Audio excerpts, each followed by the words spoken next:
नमस्कार मित्रों, आप सभी का आपके अपने चैनल मीरा भक्ति धारा में एक बार फिर से बहुत बहुत स्वागत है। कामना करती हूँ कि आप और आपके परिजन सभी स्वस्थ होंगे। महाराज जी की अनन्य कृपा से आज मैं आपके लिए एक और अद्भुत अध्याय प्रस्तुत करने जा रही हूँ।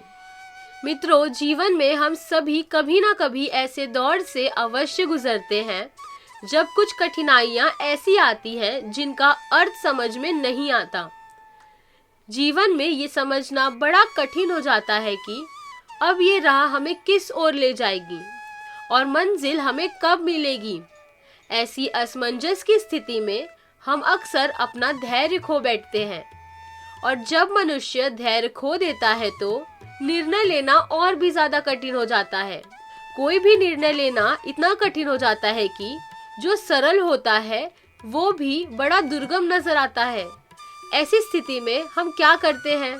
निश्चित तौर पर जब आप कठिनाइयों से भरे होते हैं, जो आस्थावान लोग हैं वे अपने ईश्वर को, अपने इष्ट देवता को याद करते हैं और जो अनन्य भक्त हैं बाबा नीम करोली महाराज जी के, वे क्या करते हैं?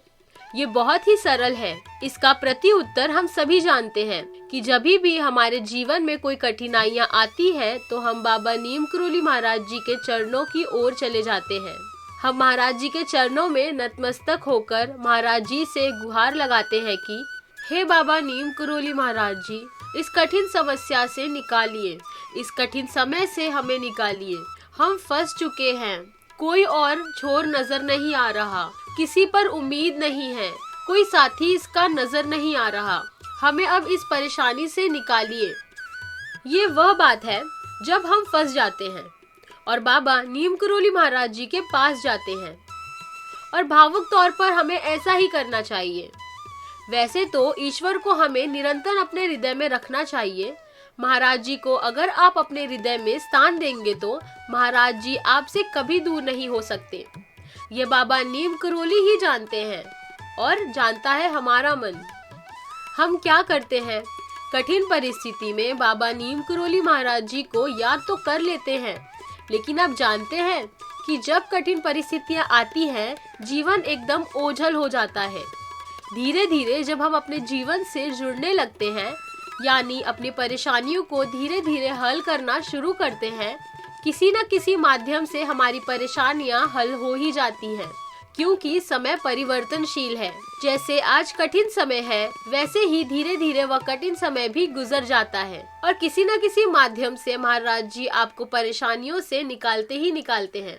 अब सवाल ये आता है, जो आज का विषय है वह ये है कि आपको यह बताना और ये याद दिलाना कि महाराज जी आपकी मदद कैसे करते हैं। अब आप सभी के मन में प्रश्न आ रहा होगा कि परेशानियां होती हैं तो बाबा नीम करोली महाराज जी को याद करते ही परेशानियां दूर हो जाती हैं, लेकिन इसमें महाराज जी हमें मदद कैसे करते हैं? महाराज जी कब पहुंचते हैं? बहुत ही सरल इसका उत्तर है, बुद्धि का खेल है। यहाँ पर बुद्धि आपका विवेक कैसे कार्य कराता है ये आप पर निर्भर करता है। आज के विशेषण को देखने के पक्ष में मेरा ऐसा विश्वास है कि आप सभी महाराज जी को अच्छे से पहचान जाएंगे। जब आप किसी कठिन समस्या या समय में उलझे होंगे और बाबा नीम करोली महाराज जी आएंगे तो आप ये खुद ही पहचान जाएंगे कि जी हाँ, ये महाराज जी हैं। कैसे? अब देखिए, महाराज जी का कोई भी अन्य भक्त जब मुश्किल दौर में होता है तो महाराज जी माध्यम बनते हैं। अब जैसे देखिए, मैं आपको उदाहरण के तौर पे बताती हूँ। एक ऐसा मुसाफिर जो एक ऐसे घने वन में भटक गया है जहाँ सिर्फ घना अंधेरा है, कोई मार्ग नहीं है और उसके साथ कोई और है भी नहीं जिसकी मदद से वह उस मार्ग को पार कर सके या उसकी सहायता ले सके। अब ऐसे घने वन में उसको किसी न किसी माध्यम से ईश्वर तो निकालेंगे ही निकालेंगे, क्योंकि आस्थावान व्यक्ति जब ऐसे किसी घने जंगल में होता है, यहाँ पर घना जंगल आपका जो कठिन समय आया है वो है। और ईश्वर कौन है? जो आपके मन में विश्वास है कि इस घने जंगल से बाबा नीम करोली महाराज जी किसी न किसी प्रकार से आपको निकाल लेंगे। अब जब जीवन में धीरे धीरे करके माध्यम आना शुरू हो जाते हैं, जब आप कठिन समय में प्रवेश करते हैं तो जो भी माध्यम आपको उस कठिन समय से निकाल रहा है वो कोई और नहीं, बाबा नीम करोली महाराज जी ही हैं। जैसे मैं आपको कई अनुभव बताती हूँ। आज के इस अध्याय में कुछ अनुभव भी मैं आपके साथ साझा करूंगी। एक बार हुआ कुछ ऐसा कि कैची धाम में महाराज जी का एक अनन्य भक्त बड़ी दूर से चलकर बाबा नीम करोली महाराज जी के दर्शन करने आया था।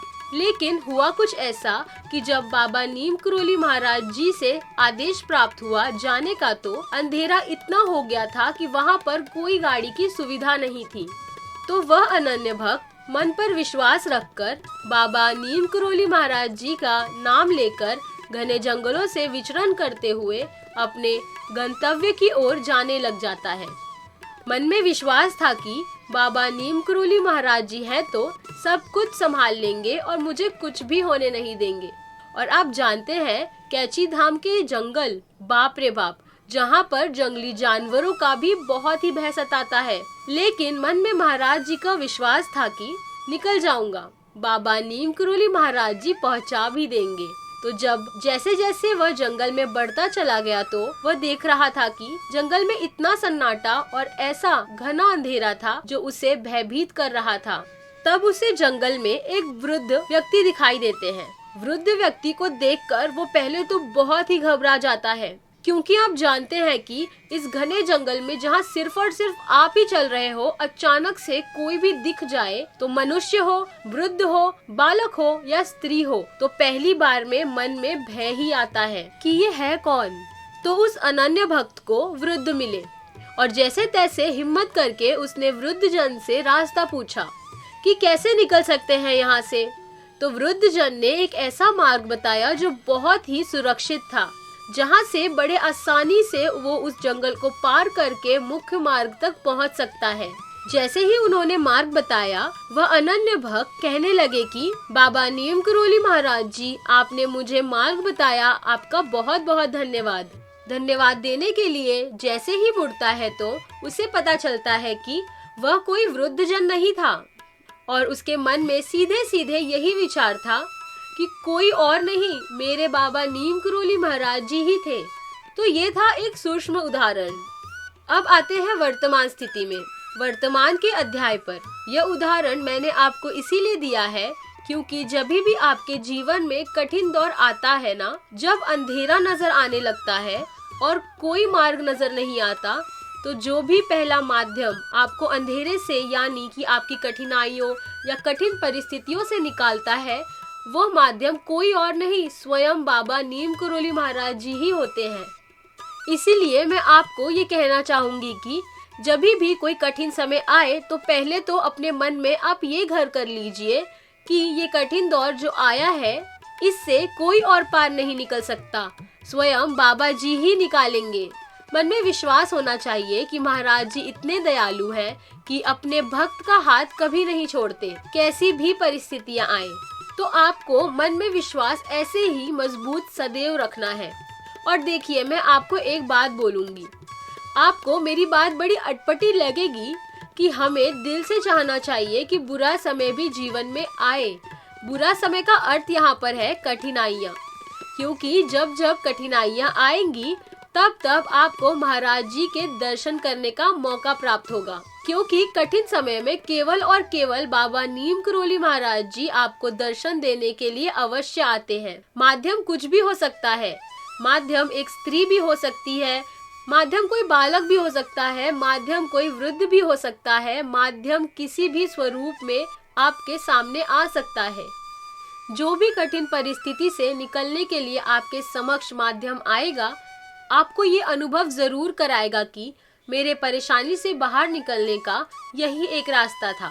वे रास्ता बाबा नीम करोली महाराज जी ही दिखाएंगे। और जब आप उस कठिन समय से बाहर निकल जाएंगे और जब आप उस पूरी घटना पर अपने मस्तिष्क में चर्चा करेंगे, तो आप पाएंगे कि उस माध्यम से ही आपकी कठिनाइयाँ दूर होनी थी। वह कठिनाइयाँ किसी और माध्यम से दूर नहीं हो सकती थी और वह माध्यम स्वयं बाबा नीम करोली महाराज जी ही थे। तो आप एक बात अपने मन में सोच लीजिए कि जब भी बुरा समय आएगा तो घबराना नहीं है, और घबराने की तो आवश्यकता बिल्कुल ही नहीं है। मन को स्थिर कर लीजिए, बुद्धि को मजबूत कर लीजिए। बुरा समय आ रहा है तो यह ऐसे ही गुजर जाएगा। समय परिवर्तनशील है, यहाँ हमारे धर्म शास्त्रों में भी लिखा गया है। ये तो हमारे धर्मशास्त्रों में भी लिखा गया है। कोई भी धर्मशास्त्र उठाकर देख लीजिए, जिस भी नायक के जीवन में कठिनाइयां आई हैं, वह कठिनाइयां उसी तीव्रता के साथ गुजर गई हैं और एक नई सीख देकर गई हैं। कठिन समय जब भी आता है तो जीवन में एक सीख देकर ही जाता है, और बुद्धिमान जन वही होता है जो बुरे समय से सीखते हैं। इसीलिए कहा जाता है कि दूसरों की कमजोरी से आपको सीखना चाहिए, उसी बुराई से अपने जीवन में कभी उदाहरण आप स्थापित मत करिए।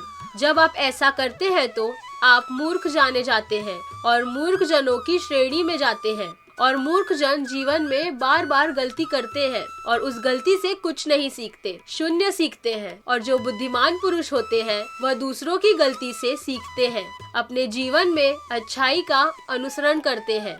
अब बात आती है कि जीवन में आपको और क्या करना है। देखिए, बाबा नीम करोली महाराज जी से जुड़े हुए जितने भी अनन्य भक्त हैं, मैं आपको बार बार एक ही बात दोहरा रही हूँ कि जीवन में बुरे समय में बाबा नीम करोली महाराज जी को सदैव याद तो करना ही है, साथ ही साथ मन को प्रबल करना है। और ये पूरा समय परिवर्तनशील है, और यह परिवर्तनशील समय जो है बहुत ही जल्दी आपके जीवन से ओझल हो जाएगा।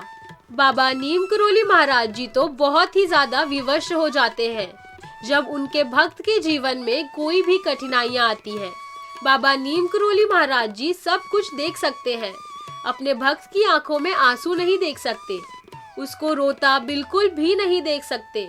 और जब भी कोई भक्त करू पुकार करके महाराज जी को विचलित कर देता है तो बाबा नीम करोली महाराज जी को आना ही पड़ता है। बाबा नीम करोली महाराज जी बहुत ही ज्यादा विवश हो जाते हैं। अन्य भक्तों की पीड़ा तो महाराज जी से कभी भी सहन नहीं होती है, और अनन्य भक्तों का कर्तव्य भी बनता है कि वह बाबा नीम करोली महाराज जी पर विश्वास करे, प्रबल विश्वास करे। जो भक्त ईश्वर पर विश्वास करना छोड़ देता है, उनके जीवन में भी कठिनाइयां तो आती ही है और बेशक गुजर भी जाती हैं। लेकिन आप ऐसे मार्ग में कभी भी स्वयं को अकेला मत छोड़िएगा, क्योंकि ऐसे नाव में जिसमें ना तो पतवार है और ना आपको मार्ग मालूम है, ऐसी नाव का सिर्फ एक ही हश्र होता है, वह होता है कि वे नाव पानी में डूबकर नष्ट हो जाया करती है। तो इसीलिए ऐसी नाव बनाइए कि जीवन में यदि भंवर आता है, जीवन में कभी आपको ऐसा उथल पुथल की स्थिति नजर आती है, तो बाबा नीम करोली महाराज जी को पतवार बना लीजिए।